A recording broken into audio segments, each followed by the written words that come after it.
রবিবার আসানসোল নর্থ ট্রাফিকের আধিকারিক আলী রাজা উদ্যোগে সৃষ্টিনগর স্থিত তোরানা অ্যাপার্টমেন্টের সামনে একটি বিশেষ অভিযান চালানো হয়। জানা যায়, অ্যাপার্টমেন্টের বাসিন্দারা অভিযোগ করার পর এই অভিযান চালানো হয়। জানা যায়, অ্যাপার্টমেন্টের সামনে বেআইনিভাবে দুচাকা, টোটো, অটো পার্কিং করা হচ্ছে। এদিন অ্যাপার্টমেন্টের সামনে যেসব গাড়ি পার্কিং করা ছিল তাদের চালান কাটা হয়। এই পদক্ষেপের পর অ্যাপার্টমেন্টের বাসিন্দারা খুবই খুশি।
এখানে আমাদের নো পার্কিং বোর্ড দেওয়া আছে, দেখুন ওই নো পার্কিং বোর্ড রাখার পরেও তারা গাড়ি রেখে দিচ্ছে।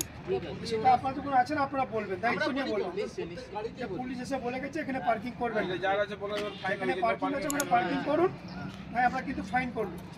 ঠিক আছে, বলে দিই প্রত্যেক গাড়িতেই বলি। গ্রিন আসানসোল, ক্লিন আসানসোল আপনাদের শহর পক্ষ থেকে নো পার্কিং এর জন্য অভিযান চালানো হচ্ছে, সে বিষয়ে কি বলতে চাইছেন? এটা অবশ্যই খুব ভালো জিনিস হওয়া দরকার, কারণ এটা একটা সভ্য সমাজ একটা।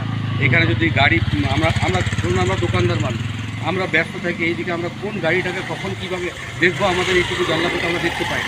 ঠিক আছে, এবার আমরা ব্যস্ত থাকি, অনেক সময় প্রচুর কাস্টমার থাকে, আমরা করতে পারি। অনেককে আমরা মানাও করেছি, কিন্তু তারা কথা শোনে না। ছবি তুলে অলরেডি পাঠিয়েছি। এবার আমাদের পরবর্তী পদক্ষেপ প্রত্যেকটি গাড়িকে সাবধান করে দিই, কিন্তু এবার আমরা ছবি তুলে অলরেডি পাঠিয়ে দেবো। এরকম যে পদক্ষেপ নেওয়া হয়েছে হ্যাঁ, নর্থ ট্রাফিক ওসির পক্ষ থেকে, তো সেটা বিষয়ে আপনি কতটা খুশি? আমরা খুশি নিশ্চয়ই, কারণ এইখানটাতে ভিড় লেগে যায়, আমাদের দোকানদারের পর্যন্ত অসুবিধা হয়। যদি এটা হয় খুব ভালো জিনিস। আপনার পরিচয়? আমার নাম রাজীব রায়, আমি কাকাইয়ার ছেলে, গিরমিন কাকাইয়া। ঠিক।